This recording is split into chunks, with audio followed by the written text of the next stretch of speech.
안녕하십니까. 2월 21일 낮 김경국TV 시작하겠습니다. 홍장원 메모 공작 의혹을 받고 있는 민주당 박선원 의원이 몸이 달아서 지금 재발 저리는 행동을 하고 있다는 소식, 그리고 오동훈 공수처장이 조만간 형사처벌을 피할 수 없을 것으로 보인다. 이 두 가지 소식 전해드리겠습니다. 말씀에 앞서서 구독과 좋아요 그리고 알림 설정으로 격려 부탁드리겠습니다.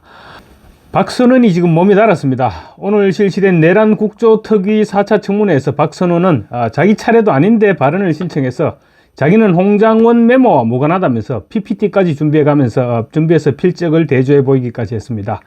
국정원 1차장 출신인 박선원은 12.3 비상계엄 선포 직후인 이튿날 새벽부터 홍장원과 꾸준히 접촉해왔고 홍장원의 메모에도 깊숙이 관여했던 것이 아니냐, 이런 의혹을 받고 있습니다. 쉽게 말하면 홍장원과 짜고 메모를 공작으로 꾸며서 윤 대통령에 대한 탄핵 그리고 또 내란 혐의로 몰아간 공범이 아니냐, 이런 의혹을 사고 있는 인물입니다. 박선원은 특히 노무현 정부 당시 청와대 국가안보전략비서관으로 근무할 때 1심의 간첩단 사건 연루 의혹을 받아서 당시 국정원의 수사 대상에까지 올랐던 인물입니다. 그런데 오히려 박선원을 조사하려던 김성규 당시 국정원장이 해임되는 사건이 있었던 것으로 전해지고 있습니다. 당시 박선원이 노무현 대통령과 문재인 당시 비서실장에게 수사 중단을 압박했고 반발하던 김성원 당시 원장을 오히려 해임했다는 이야기가 국정원 내부에서 나돌았다고 합니다. 그래서 박선원의 북한 노동당 정치 서열이 상당히 높은 것 아니냐, 이런 소문이 국정원 내부에 파다했다고 얼마 전 스카이데일리가 보도했던 적이 있습니다. 이번 비상계엄 선포 이후에도 박선원은 홍장원과 박종근 전 특수사령관 두 사람을 계속 접촉하면서 공작을 벌여온 탄핵 공작의 핵심 인물로 지목되고 있습니다. 그러지 않아도 박선원의 정체성에 대해서 온갖 의혹이 나돌고 있는 상황에서 탄핵 및 내란몰이 공작의 배후자로 지금 박선원이 지목되고 있는 것입니다. 사실 홍장원 메모는 앞뒤가 너무 맞지 않아서 홍장원이 자기적으로 만들어낸 것이 아니냐, 이런 의혹을 받고 있습니다. 심지어 홍장원의 1차 메모는 상형 문자도 아니고 마치 무당들이 써주는 부적 같은 그런 형태입니다. 이런 것을 메모라고 기록을 했고 또 이거를 읽어보고 알아듣고 정서를 했다는 보좌관은 무슨 신묘한 능력이 있어서 이걸 해석을 해서 정리를 했을까요? 홍장원이 여인영 전 방첩사령관의 전화를 받고 명단을 메모했던 시간과 장소도 지금 계속 바뀌고 있습니다. 그래서 공작설이 나오는 것이고 계엄선포 직후부터 홍장원을 접촉했던 박선원의 연루설이 제기되고 있는 것입니다. 윤석열 대통령도 홍장원의 메모를 이용한 내란과 탄핵 공작이라고 말했습니다. 그리고 윤석열 대통령의 대리인단도 홍장원과 민주당 그리고 일부 친명계들이 통정해서 내란죄를 억지로 엮어놓고 있다고 주장하고 있습니다. 이처럼 공작 주장이 이어지자 박선원이 국조특위 4차 청문회에서 자신의 공작설을 부인하고 나선 것입니다.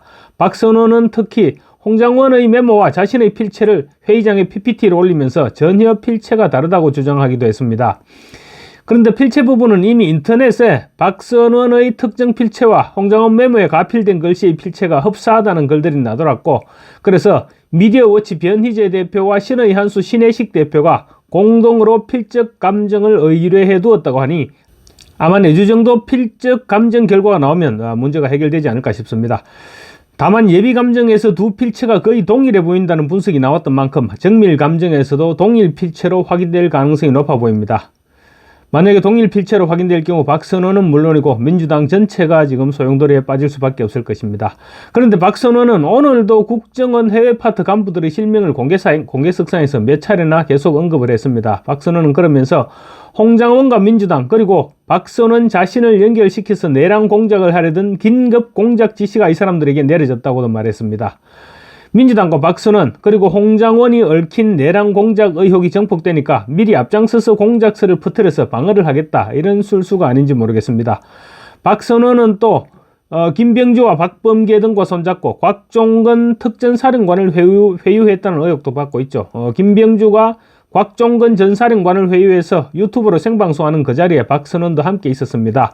곽종근 전 사령관이 요원, 그러니까 국회에서 끌어내라고 했던 그 요원이라고 하니까 박선원이 옆에서 낮은 소리로 의원이라고 말을 바꿔 얘기했습니다. 그러자 김병주가 의원들을 끌어내라고 했다는 것이죠. 그렇게 곽종근에게 다시 답변을 강요하는 그런 장면도 나옵니다. 그랬던 박선원인데 아마 이제 슬슬 겁이 나기 시작한 것으로 보입니다. 민주당 이것들은 마치 국정원이나 방첩사 이런 쪽 간부들의 실명을 공개하지 못해서 마치 안달인 것 같은 그런 모습을 보이고 있습니다. 박선원이 오늘 국정원 해외 공작 파트 국장과 단장 이 사람들의 실명을 공개한 데 이어서 그리고 또 설령 명단이 알려진 명단이라고 하더라도 정보기관 간부들의 실명이 그렇게 공개적으로 알려지는 것은 자제해야 될 일이죠. 그런 자제해야 된다는 점을 국정원 출신인 박선원 자신이 너무 잘 알고 있을 것인데도 불구하고 공개석상에서 해외 파트 공작원 간부들의 공작 간부들의 이름을 그렇게 실명을 공개하고 있는 것입니다. 그랬는데 박선원이 그랬는데 부성찬도 오늘 간첩을 잡아야 하는 방첩사 요원들에 대해서 신원 보호를 요청해 왔는데 그 부분에 대해서 방첩사가 벼슬이냐 이렇게 얘기하면서 신원 공개를 촉구하기도 했습니다. 다음으로 반드시 단죄 받아야 할 오동훈 공수처장 관련 이야기입니다. 공수처가 윤석열 대통령에 대한 체포 및 압수수색 영장을 서울 서부지방법원에 신청하기 이전에 서울중앙지방법원에 신청했다가 기각한 사실이 확인됐고 심지어 서울중앙지검의 윤 대통령에 대한 수사 기록을 넘기면서 이 같은 기록을 빼고 넘겼다는 사실이 지금 드러나고 있습니다. 국민의힘 주진우 의원이 밝혔는데 오동훈은 정말로 X된 것 같습니다. 민주당은 이미 오동훈의 쓰임새가 끝났습니다. 그래서 더 이상 민주당이 방패막이가 되어주지는 않을 것입니다. 아마도 오동훈은 지금 많이 초조해지고 있지 않을까 싶습니다. 주진우 의원은 오늘 SNS에 공수처는 국민 앞에 즉시 진실을 밝히고 석고 대죄하라라는 제목의 글을 올렸습니다. 공수처가 출범 이후 4년 만에 처음으로 서울중앙지방법원이 아닌 서울서부지방법원에 체포영장을 청구했는데 그것도 대통령의 체포영장이었습니다. 그런데 알고 보니 꼼수였음이 확인되고 있다는 주장이었습니다. 내란죄 수사권이 없는 공수처가 대통령에 대한 체포영장을 청구하기 위해서 꼼수를 부려서 서부지방법원에 청구를 했는데 여러 가지 의혹들이 제기되고 있다는 것입니다.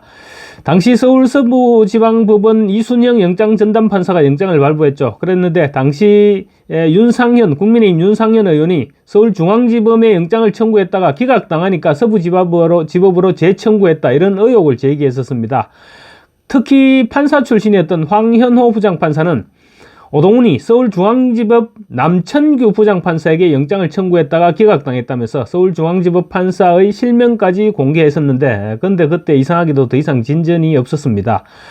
그런데 주 의원이 오늘 공수처가 대통령 관련 체포 및 압수수색 영장을 중앙지방법원에 청구했다가 기각됐을 뿐만 아니라 영장 기각 사유에는 공수처의 내란죄 수사 권한이 없다는 내용도 포함되어 있었다고 주장했습니다. 또 거기에 더해서 공수처는 검찰에 대통령의 수사 기록을 넘기면서 서울중앙지법에 청구했던 영장 서너 통을 몰래 빼고 보냈다고도 밝혔습니다. 이 같은 제보를 받은 주 의원이 공수처에 공식 질의를 했더니 처음에는 중앙지법에 압수수색 통신영장을 청구한 적이 없다 이렇게 답변했다가 지금은 이제 답변할 수 없다고 한다고 주 의원이 밝혔습니다. 체포영장 청구 당시 오동훈의 국회 답변은 서울서부지방법원에 영장을 청구하기 이전에는 다른 법원에 대통령의 영장을 청구했다는 사실이 없다고 밝혔습니다. 답변이 오락가락하고 있는데 이제 자신이 없어지고 있는 것입니다. 주 의원에 따르면 확인이 어렵지도 않다고 합니다. 검찰 수사 기록에 영장의 1년 번호만 봐도 알 수 있다고 합니다. 만약 주 의원의 이 같은 주장이 사실이라면 오동훈은 공용서류 언닉, 공무집행방해, 허위공문서 작성죄 그리고 또 국회위증죄까지 처벌받아야 합니다. 아마 오동훈은 거기에 대해서 시간은 걸릴지 몰라도 내란죄로 처벌을 받아야 할 가능성이 높습니다. 오동훈이 영장을 기록해서 누락시켰다면 대국민 사기극을 벌이고 법원 검찰을 속여서 대통령을 불법 구금한 것이 됩니다. 이게 내란죄가 아니고 무엇이겠습니까? 공수처가 아니고 그야말로 범죄에 처했던 것입니다. 검사 출신인 주 의원이 당분간은 이 부분을 밝히는데 주력하겠다고 했습니다. 그래서 아마도 오동훈은 지금쯤 증거인멸에 정신이 없지 않을까 싶습니다. 주진우 의원이 오늘 오후 기자회견을 통해서 이 부분을 더 상세하게 밝히겠다고 하니까 지켜보고 새로운 내용이 있으면 바로 보충해서 말씀드리도록 하겠습니다. 감사합니다.